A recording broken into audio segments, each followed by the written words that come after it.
Today we're talking about the 6 most impactful reprints in Disney Lorcana's Fabled.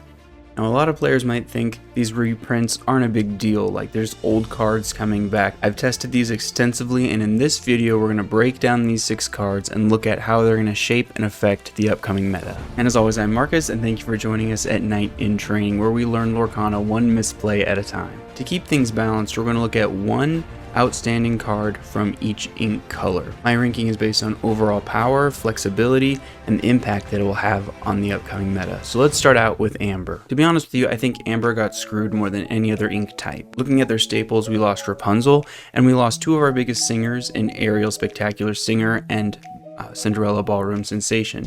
But on the plus side, you lost all your songs anyways, so it doesn't really matter. I'm going to give 2 cards honorable mention in Amber. The first one is Pluto Friendly Pooch. When you exert him, he reduces the cost of your next character by 1.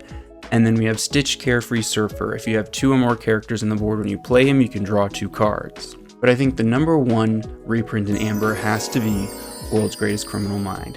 This card was meta before rotation, and I think it's going to continue to be meta afterwards. Shark is still out there, and Amber needs a way to deal with it. Removal moving forward is pretty limited, and Amber especially needs all the help it can get. If Steel Song remains a thing, I can see every Steel Song deck running at least 2 of these in their deck.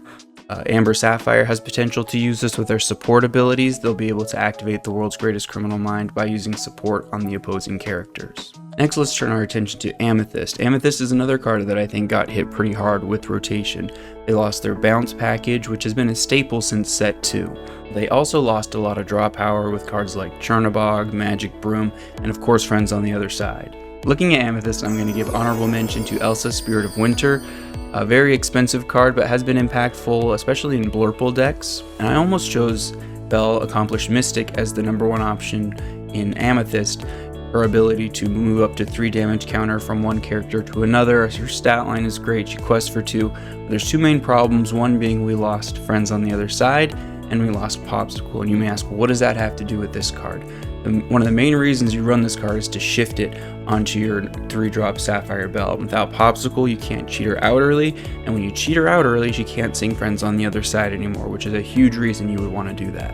So my pick for number 1 for Amethyst is Rafiki Mystical Fighter. Not a super exciting card, a 0/2 that has Challenger 3, but aggro is going to be a thing. Aggro is going to be huge going into this next meta, and you're going to need all the tools you can to deal with it, especially it's Amethyst since they lost so many of their ways to do that.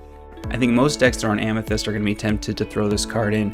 You got Ruby Amethyst, you got Blurple, you got Purple Steel. I think all these cards might be running some of these in their deck. After Amethyst, we're going to turn our attention to Emerald. Now, Emerald didn't lose much, except for their whole identity.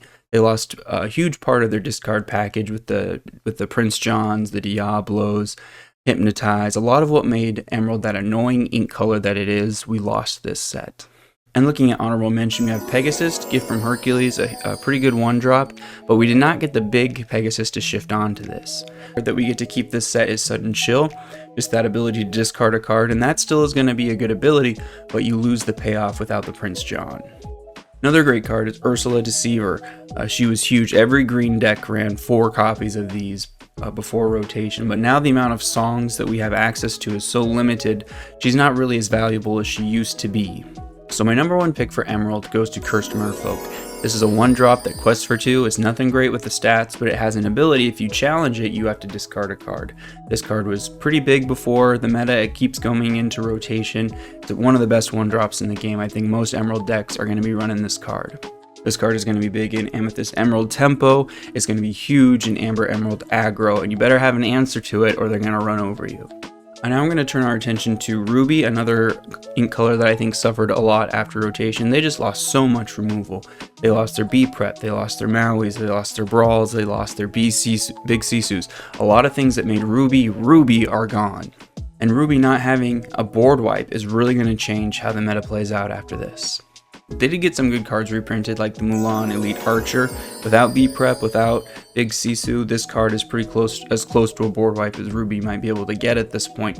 And we got the little shift target too, the injured soldier that we can shift her on to for that big payoff. We also got to keep the 2 Sisus, which kind of made us all excited, maybe thinking that we'd get the big Sisu, but we didn't. But these 2 cards are both good in their own right. This saw a lot of play in the past, and I think it might be a little more popular after rotation. It really boils down to 2 cards, with one being Bee King Undisputed. These new Ruby Emerald Singer decks are going to be big, and this is going to be one of the main cards that they're running, especially since we lost a lot of our Ruby removal, and this is one of the few options we have left. It's kind of like Tremaine's ability, but in song form. I think this card is going to see a lot of play, but I have to give the number 1 slot to A Pirate's Life. This card was super meta relevant before, and I think it's going to continue to be because we still have Sharks. I think Blue-Red might take a little bit of time to rediscover how to do the things that they do, but I think when they do figure that out, this card is going to be huge, and Shark is still going to be a huge problem, and A Pirate's Life is the worst thing a Shark can sing.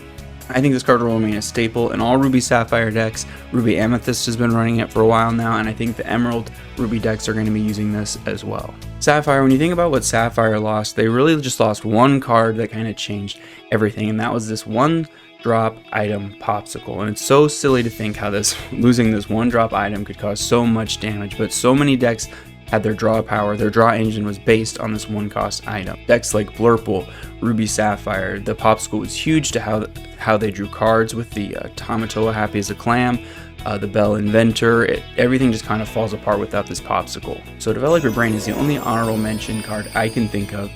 If you're running Sapphire and you want a 1-drop, this is probably your best option. You can look at the top 2 cards of your deck, put one into your hand and the other at the bottom. But I think Ruby Sapphire, I think maybe even Blurple might start running this card. But I think the number 1 card in Sapphire has to be Hades Infernal Schemer. This 7-cost and inkable card is a 3/6 stat line in Quest for 2. When you play it, you get to put an opposing character in that player's inkwell. Now normally it's not a good thing to ramp your opponent, but when you see a Shark out there, you're not going to mind the extra ramp to get rid of it.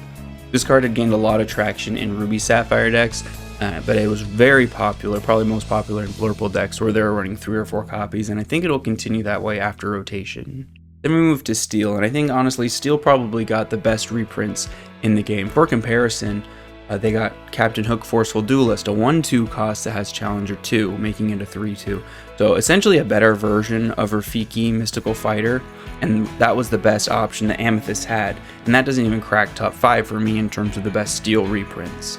So looking at our list, we have Tink's Giant Fairy. This card kind of fell out of favor in the meta for a while, but it used to be pretty big, and I think with a lot of the removal being gone and the aggro that we'll see, I think we're going to see a lot of this card. It's got some great shift targets in Amber, Steel, and Amethyst. You know, we've seen the rise of Rhino in Amber Steel decks, but this Robin Hood is still pretty meta relevant. You still saw it in Steel Song decks. I think it can be really big into the Amethyst Steel decks.